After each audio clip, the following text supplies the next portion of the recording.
Starting today, the government begins recruiting trainee doctors for the second half of this year to fill up the vacancies left by trainee doctors who walked away from their work over the government's medical reform.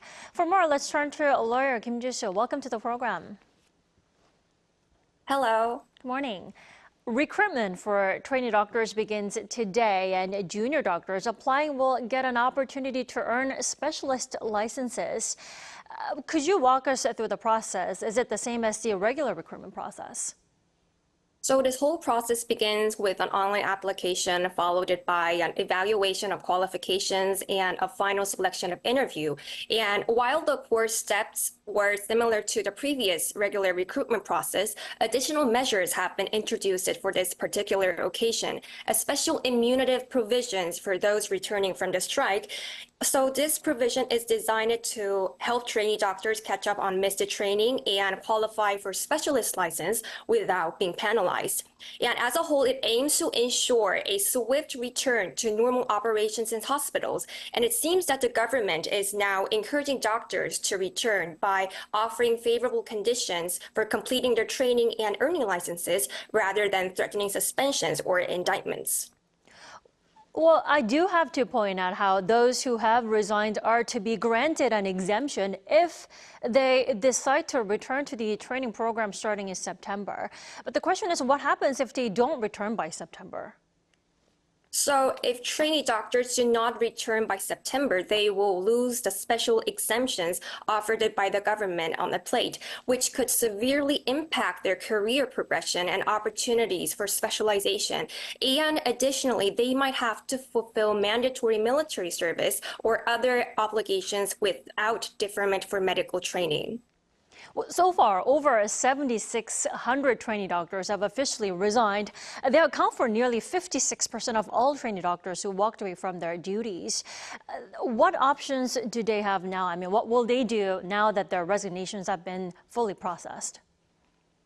So for the 7,600 trainee doctors who have already resigned, have three options. First, they can return to work and take advantage of favorable terms to resume training without penalties. And secondly, they can explore other career paths within or outside the medical field.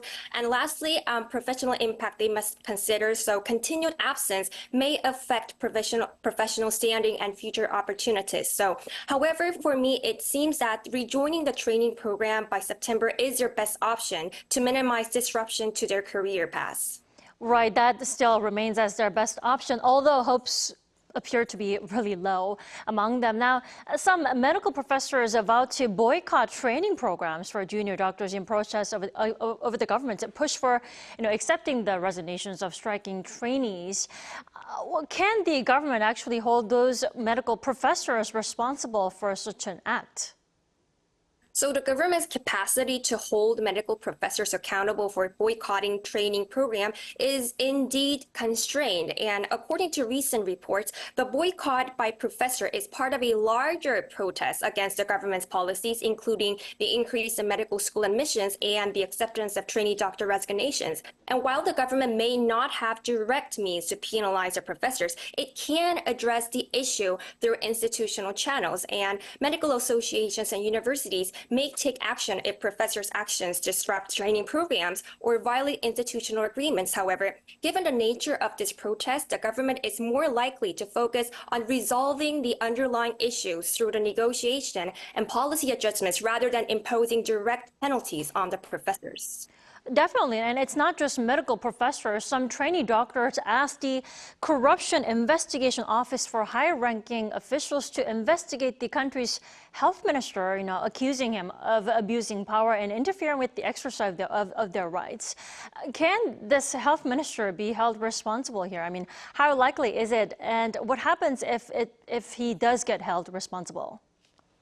So the trainee doctors, along with medical professors, have filed a complaint against the health minister, citing abuse of power related to the decision to increase the medical school quota by 2,000 seats. So they argued that this decision was bypassed by the president's authority and led to significant disruption in the medical field. So if the Corruption Investigation Office finds substantial evidence of misconduct, the health minister could face legal consequences such as administrative sanctions or criminal charges. and this could definitely lead to political ramifications and necessitate a review of the policies in question. Well, you mentioned this. Returning to work still remains as an option for those junior doctors. That's why the government continues its efforts to persuade those junior doctors to return to their patients by allowing those doctors in non-metropolitan areas to apply to work at hospitals in greater Seoul area here.